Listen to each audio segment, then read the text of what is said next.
Wells Fargo has donated over $745 million to help address housing access and I have to get this out immediately because the Cyrene bug situation is going out of hand, guys, right? So if you guys have seen our previous video over here, they need to fix this Cyrene bug ASAP with breaking news, right? Before they yell, this is basically taken from the Reddit post from this over here, which is one day ago, slightly longer than 24 hours, with roughly 4.3k hours and all accounts up. But apparently, it is not a bug. So it is my due duties as the HSR guy to get to the bottom of this situation on whether or not this Cyrene bug is a bug or not. And I'm sure some of you guys as a little see, right, this bug is unacceptable, blah blah blah blah blah. But we are getting an outcome of this, which apparently it is not a bug. It is stupid design, blah blah blah. Okay, well, let's jump into the response situation from Reddit, right? So we've seen this original post by now. We want to see exactly what is a Cyrene bug. Check out our previous video. It goes down exactly what's going on. But then there is a hidden contender from Mr. Lyceris and the OP. We have that paradise response post. Cyrene is not bug. A response to the misinformation being spread, right? So this is a response to Lyceris of this over here out here.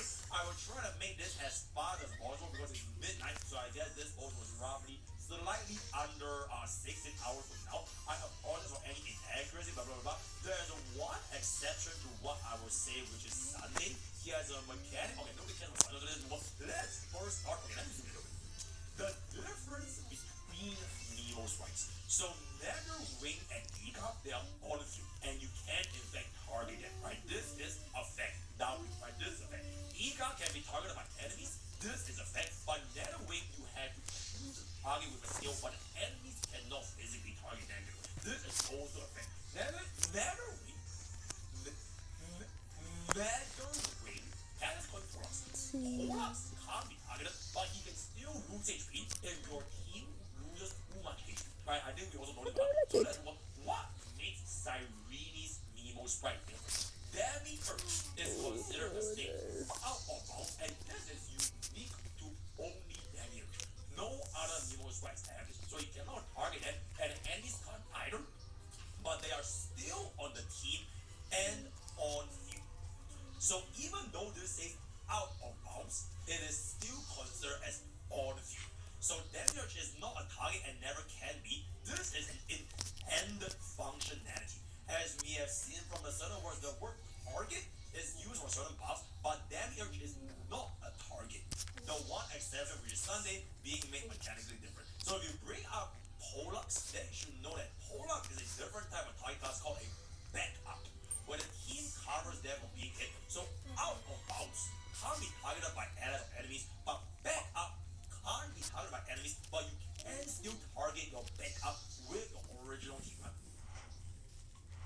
billion visits, it would cement itself as the most beloved dress-up and roleplay game on the platform. Today, however, Royale High has lost over 96% of its player base, with it struggling to How fully to show my players. Things have gone so bad that the top posts on Royale High's Reddit, with over 2.4 thousand upvotes, calls for a boycott, while others plead for the developers to just sell the game at this point.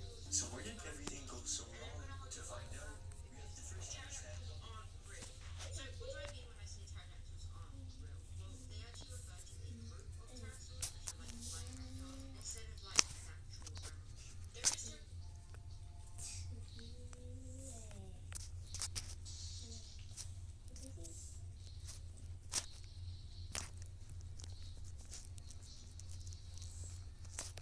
love drawing.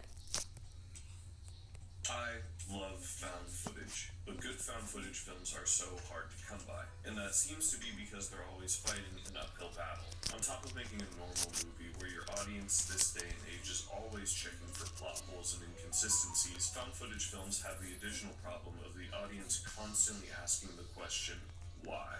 Why are they filming this? Why do these characters act this way? All valid questions to be asking. Found footage films are constantly trying to justify their own existence to the audience, and that leads to people's immersion being broken very, very easily. But I believe that when a found footage film works, it can be one of the most terrifying horror experiences. And you don't have to look very far for examples of this. Oftentimes the most disturbing parts of non-found footage films are when we switch from a normal perspective to a found footage one. Think the 8mm sections from Sinister, or even a non-horror example like the Joker's torture scene from The Dark Knight. Both are incredibly effective at disturbing the audience, so naturally expanding that experience into a feature should create one of the scariest movies ever. Well, history has shown that that's not necessarily true. Found footage is often considered the lowest form in horror, yet at the same time has spawned some of the most profitable and iconic films. So how does that work? The most successful found footage horror films in my mind work by shutting down the questions running through the audience's mind as much as possible. Wreck, for example, justifies its characters filming their horrific scenario to expose what's really going on in the apartment complex once they're locked inside. And as stated before, the reason they don't just leave is because they're locked inside. And as for why after a certain point they don't just put down the camera actually has a good amount of utility. It has a light and night vision, so they really wouldn't want to drop it or put it down. With that and a well-written plot and good acting, Wreck elevates itself above your typical found footage fare. But that's a video for another time. And in the found footage world, there is one specific film that I think has almost perfected this type of horror. And I want to take a look at what makes it such an effective found footage horror by looking at one specific scene and the build up to it. I'm Nightmare Movies, and today I want to talk about South Korea's 2018 masterpiece, Gunjeom Haunted Asylum. Gunjeom is a film that wastes no time, which is already refreshing for this genre. It establishes the main antagonist of this film in a quick sequence following two boys investigating the asylum, and more specifically, the infamous Room 402, a room that cannot be opened and the source for all the paranormal activity. The video apparently shows the last known footage of the two boys before they went missing, and the person relaying this information is the host of the Horror Times Terror Squad, a group of paranormal investigator YouTubers that are trying to make their way down the list of the 7 most haunted places in the world. And you can guess where their next stop is. But before we can travel there, we're going to be introduced to the rest of the cast. In total, the crew of Horror Times is 3 men, 3 women, and our host, Ha-Jun. Introduced quickly, effectively, and never feeling like we're just watching unnecessary scenes to pad the runtime.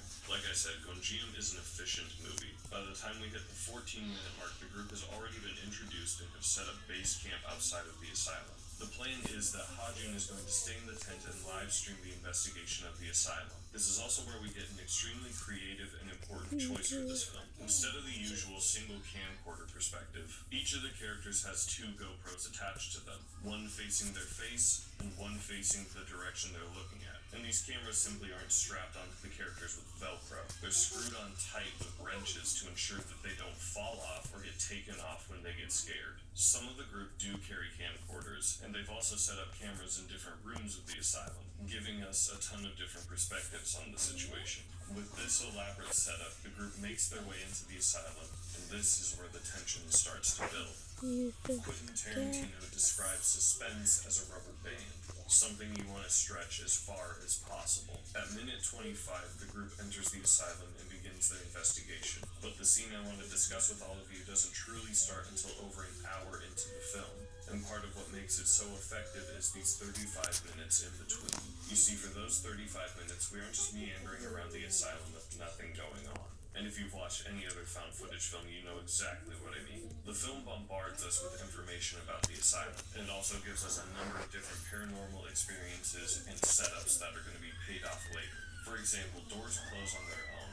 The group finds different objects that are related to inmates of the asylum, specifically this doll that's going to come into play later, and this all culminates in a psychic ritual that the group performs. Across the ceiling, almost like a web, these long red strings with bells attached to them are hung up, and this is where we get the most overt paranormal activity up until this point. After performing the ritual and calling out to the ghosts that inhabit the asylum, the strings begin to violently shake, the bells fall off, and the whole group runs out of the room screaming. As I said, up until this point, other than a door slamming shut, there hasn't been anything to this degree of paranormal activity, and at almost exactly the halfway point, we get a twist in the story. It turns out that Ha-Jun and two other members of the crew have set up things like this ritual as hoaxes to bait viewers and the reactions of their co-stars. They supposedly have more set up to scare particularly their female co-stars, and this is where, as a viewer, you're probably thinking that the last little while has been redundant and a waste of time. But that's not entirely true, because after this reveal, something genuinely unexplainable happens. Inside the base camp, the propane stove randomly ignites on its own, and once Ha-Jun puts it out, the power gets shut off in the tent, and that's all that's needed to lay a seed of doubt in our minds. With that, A mi canal lo he hecho visto. biggest challenges? A mi canal. Honor,